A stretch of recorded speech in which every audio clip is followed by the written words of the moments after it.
প্রায় সময় ছেলেদের নিয়ে তাদের প্রিয় মানুষদের একটা অভিযোগ থাকে, সময় দেয় না। প্রেমের সময় ছেলেটা কোনো এক শিক্ষা প্রতিষ্ঠানে পড়ে, ক্লাস ফাঁকি দিয়ে রাত জেগে আপনার জন্য সময় বের করে। সেই সময়টা আপনার ভালো লাগে, মনে হয় তার মতো করে আপনাকে নিয়ে কেউ ভাববে না। ছেলেটা যখন আর একটু বড় হয়, আপনাদের প্রেম তখন আরো গভীর। বিয়েটা করতে হবে। ছেলেটার পড়াশোনা শেষ হয়, চাকরির জন্য দৌড় শুরু হয়। একটা সময় চাকরির জোটে, ছেলেটার ব্যস্ততা বাড়ে, যতটা দরকার তার চেয়ে বেশি কাজ করতে শুরু করে সে। মাথায় ঘুরতে থাকে আপনার করা আপনাদের বিয়ের প্ল্যান। শাড়িটা এখান থেকে কিনতে হবে, গহনাটা একটু ভারী হতে হবে, বিয়ের অনুষ্ঠানটা করতে হবে ধুমধাম করে, টাকা লাগবে তার। আরো ব্যস্ত হয়ে পড়ে ছেলেটা। আপনি ভাবেন ভালোবাসা আগের মতো নেই। বিয়ে হয়, হানিমুন হয়, ছেলেটার ব্যাংক অ্যাকাউন্ট ফাঁকা। এবার ছেলেটা আর ছেলে নেই, তার একটা সংসার আছে। এর মাঝে ছেলের মার আবদার শুরু, নাতির মুখ কবে দেখব।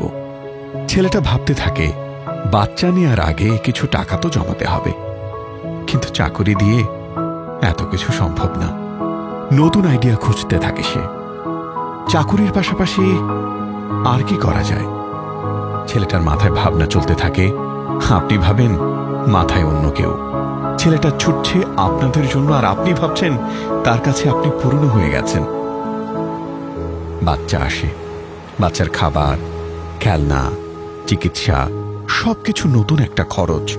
খরচ বেড়েছে, কিন্তু চাকুরির পাশাপাশি দাঁড় করানো ব্যবসাটা এখনো বাড়েনি। বাচ্চা বড় হতে থাকে, সাথে তার বাবাও। বাচ্চারও একই অভিযোগ, বাবা সময় দেয় না। যাই হোক, শুরু হয় নতুন চ্যাপ্টার। ছেলেটার বাবা মার বড় অসুখ। বাবা মার ট্রিটমেন্ট করতে গিয়ে ছেলেটাকে নিতে হলো ব্যাংক লোন।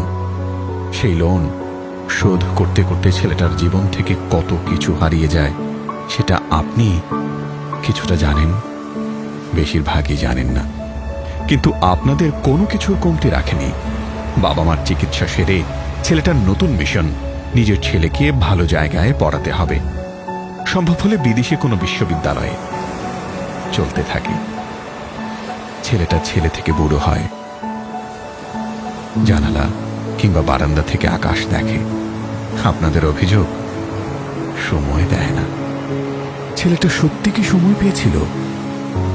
আপনাদের দেওয়ার জন্য না হোক, নিজে একটু বিশ্রাম নেয়ার।